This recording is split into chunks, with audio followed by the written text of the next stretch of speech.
Good afternoon. It doesn't matter where we start anymore. Good afternoon, everyone. Thank you all so much for your time and attention today. We massively appreciate it. We are on the clock, so we're going to get right to it today. We're going to be talking about going beyond the screen, tying TV to performance. Now, I encourage you all to hear me very clearly here, is that I'm not saying connected television or linear television should be utilized as a performance tactic, but it does need to be looked at when you're executing performance strategies, because traditionally the two have lived very different from one another, and it's super, super important for us as an industry to now connect them to create more impactful results. So TV does remain one of the most influential media channels, but TV doesn't have to be just about awareness or branding. It should be the catalyst to your performance campaigns. You're not going to see a sales pitch from MIQ. I promised Justin that was going to be the case. We're going to talk about the need for a collective industry to align with other media channels, today specifically digital performance, but this can carry over into other channels. And when I say collective, I mean everybody in this audience. I mean vendors, data and technology partners, as well as agencies and brands alike.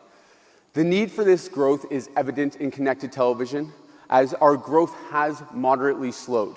Listen, it is still growing, which is tremendous news, but it's being outpaced by channels like retail media by 3x. So consider this. You know, we've heard about Meta. I don't think anyone's here today from Meta, but we know Google's here. Think about those two platforms and the size of the budgets that they command. Think about the advent of platforms like Amazon, TikTok, and now introduce retail media networks into the conversation. Client budgets simply aren't growing at a pace that will allow us as an industry to grow the way that we want to if we are not assuring that we're tied to other strategies holistically. So by working with the right partners and focusing on a holistic solution, we can bring growth not back to only connected television, but linear TV as well. So to do that, I should introduce myself very quickly. I'm Jason Furlano. I'm the SVP of Commercial at MIQ, and I'm joined on stage by Moira. Moira, do you want to kind of talk about your new title? Sure. Sorry, I've got to get used to this. Yes, so as everyone knows, I've been at Dentsu for a very long time in client service, account management, and strategy. And by November, I am transitioning over to Amplify to work as the Director of Future Investment. So days like today are excellent for stimulating that core thought of what can we do to stimulate change in the future. Perfect. Well, congratulations, Moira. And listen, Moira's new role provides an amazing perspective on the topic of connecting television to performance. It's also a great indication that the industry is moving in the right direction. We're no longer looking at things in a silo anymore. We're creating roles that are shifting our focus to looking at media investment in a different, connected, and more strategic way. So 3 things that we're going to cover today. The first is the challenges within the landscape. The panel that went just before the break did an amazing job highlighting that. We're going to touch on a few of those. We're going to talk about the importance of tying TV to performance, and then we're going to wrap up with that case study with our partners at Mejuri. So let's start with those challenges.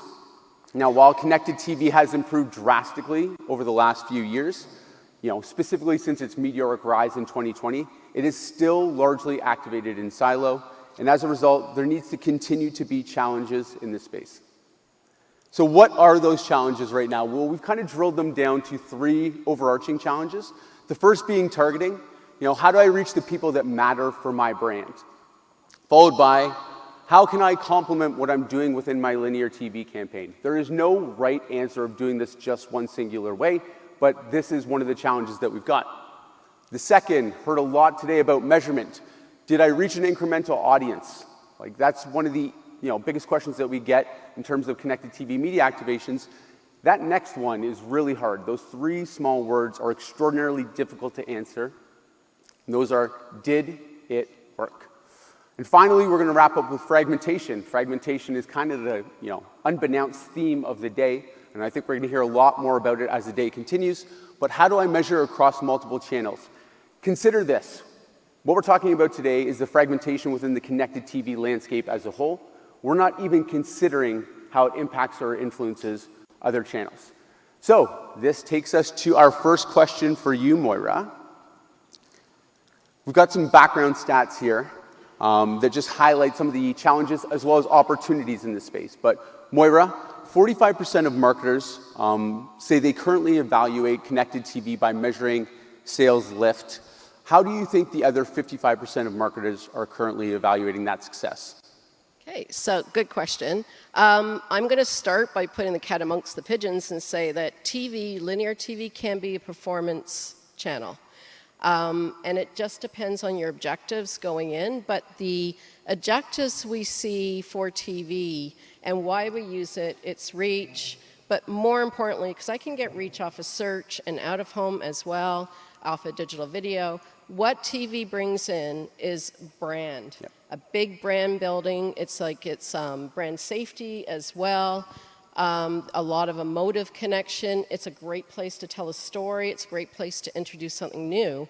And I think what you're seeing here on the other 55% that's missing is where TV objectives and strategies are bleeding into digital as much as digital is bleeding back into TV, which is an exciting time to be in.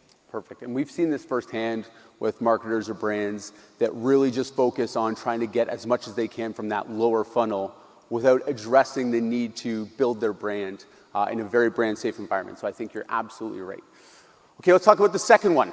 The fragmentation of data within television has made activating campaigns more complex. I took the average from the last panel. I think it was like 3.4%. 3.4 out of 10 in terms of its ease of activation. I'm kicking Dave out of that conversation because that 9 was a little high. At MIQ, we're taking the approach of unifying data. How do you see this playing out? Like everything that we just heard, Moira, how do you see this playing out for the larger collective? I think we're in interesting times again here. It's definitely, MIQ has a TV stack tool that allows us to calibrate our planning tools and merge it in with linear information.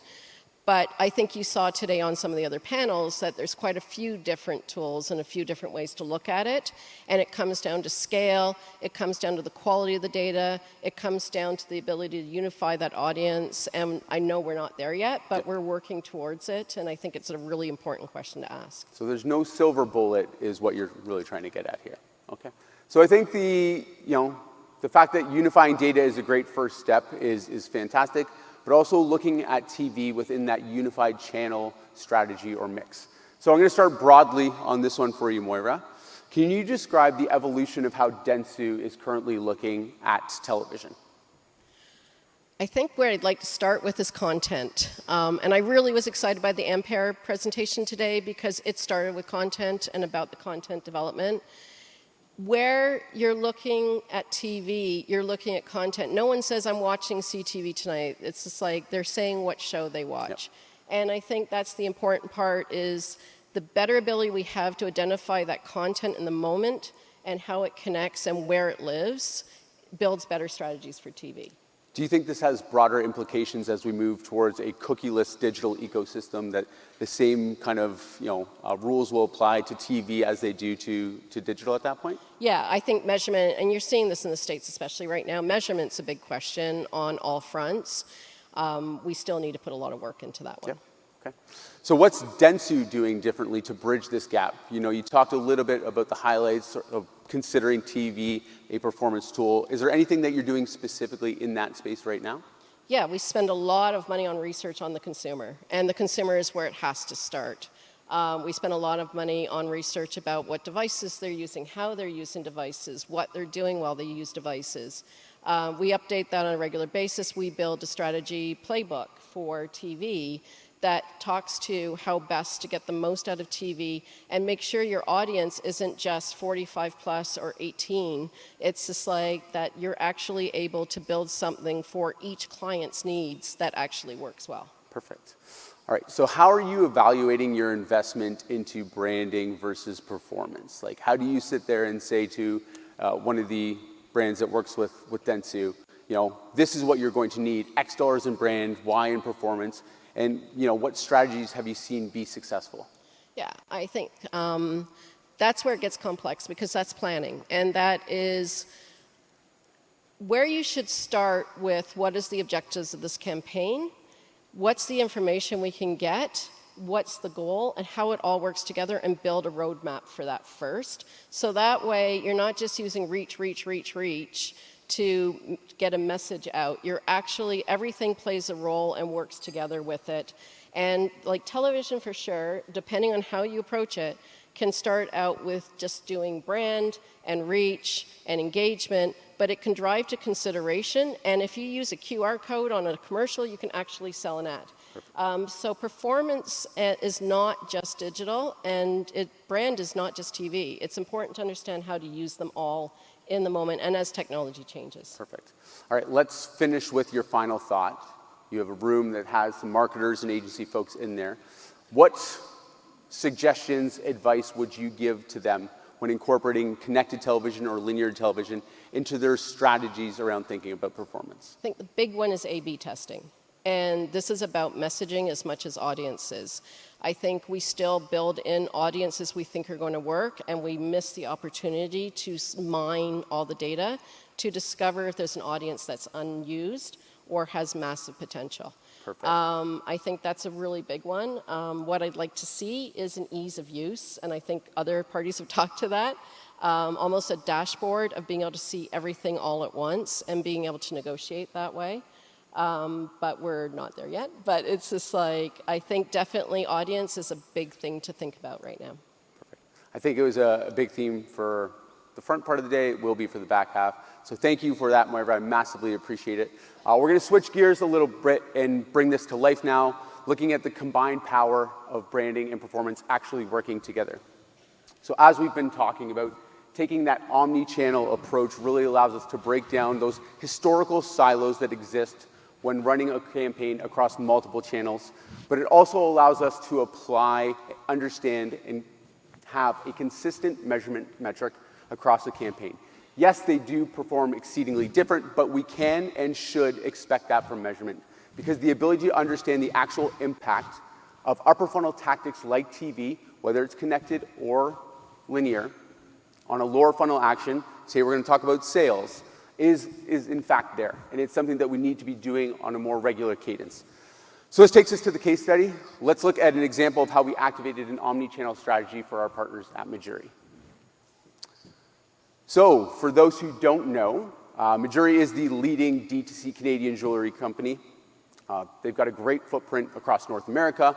They wanted to activate a connected TV campaign to extend their audience reach and explore the utilization of long-form content outside of their current or historical social and performance strategy. So they had kind of had that as a bit of a mainstay, and they wanted to get into the connected TV space.